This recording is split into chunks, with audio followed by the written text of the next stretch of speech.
Everyone's waiting for interest rates to drop down to 2%. And while they're waiting, transactions just jumped 15% in the last quarter. The Fed just cut rates for the third time last year.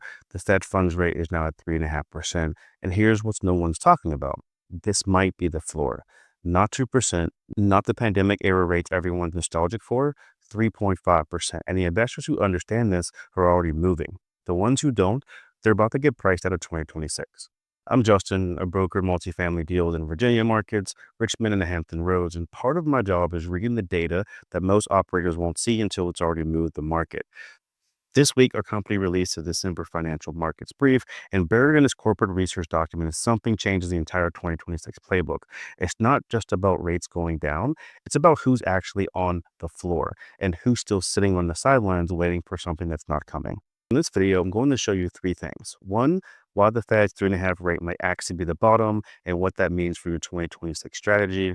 Two, the specific sectors where capital is already flowing back in and where it's not. And three, the tactical moves you need to make in the next 90 days if you want to get ahead and pivot instead of chasing it. Because here's the reality. The best deals of 2026 won't go to the investors with the lowest rates, but go to the investors who move when competition was lowest. Let me show you what I mean. So let's start with the assumption most investors are making right now. They're thinking rates are still too high. I'll wait until they drop close to 3% or maybe 2.5%, then I'll buy. And I get it. That makes intuitive sense. But here's the problem. The Fed just told you they're probably done. Look at this chart from Marcus and Millichap brief. The Fed cut rates 3 times this year, 325 basis point cuts since mid-September. The federal funds rate is now at 3.5%. And when you look at the FOMC summary of these expectations, these are the Fed members themselves. They're signaling maybe one more 25 basis point cut in 2026. Maybe. That's it. That's the whole ball game. And if you're still waiting for rates to drop another full point, you could be waiting through the entire next cycle. FOMC members indicates that overall, the committee may find it necessary to cut rates overnight by an additional 25 basis points in 2026.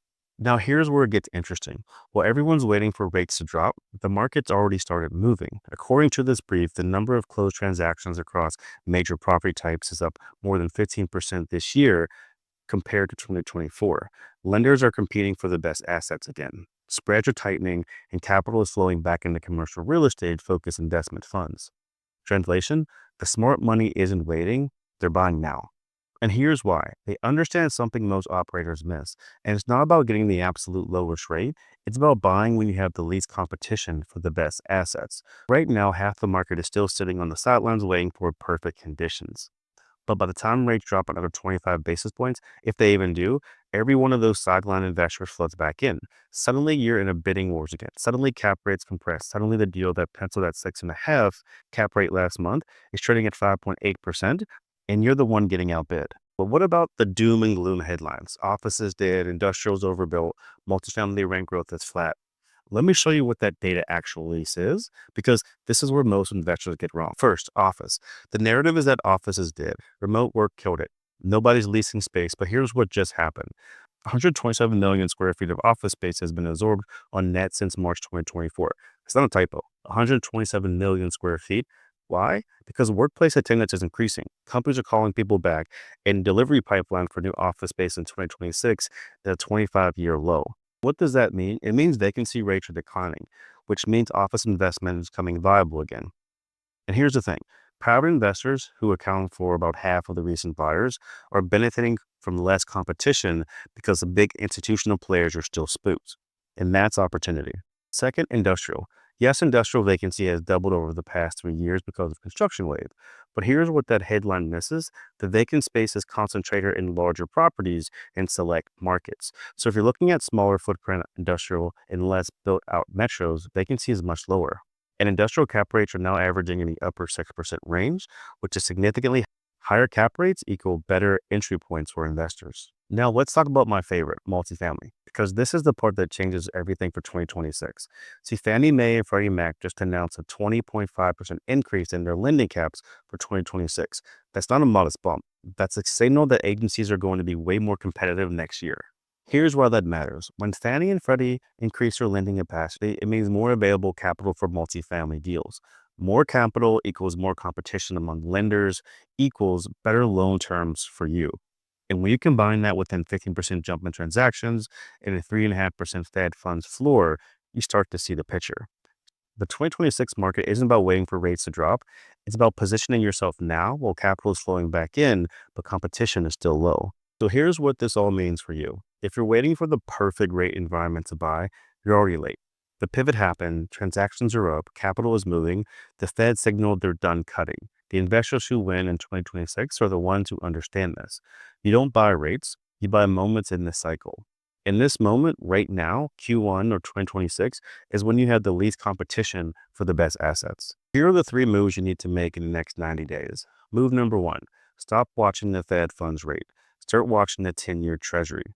The Fed funds rate is what the Fed controls, but the 10-year Treasury, currently at 4.1%, is what the market thinks rates should be long term. If the 10-year stays in the 4 to 4.2% range, that tells you the market doesn't believe rates are going much lower. And that means you should stop waiting. Move two, target smaller footprint industrial and less built out markets. Don't chase the overbuilt, big box warehouses and saturated metros.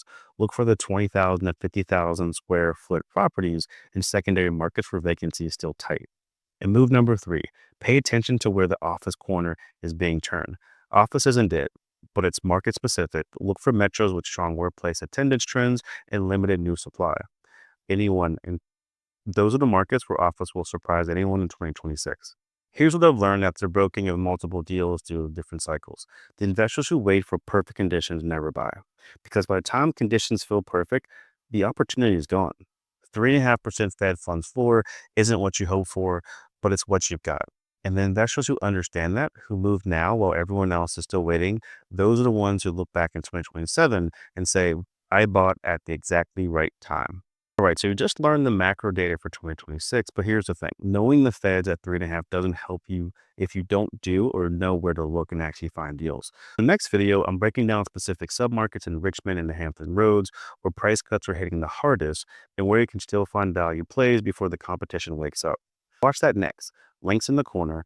And if this changed how you're thinking about 2026, hit the like button and I'll see you in the next one.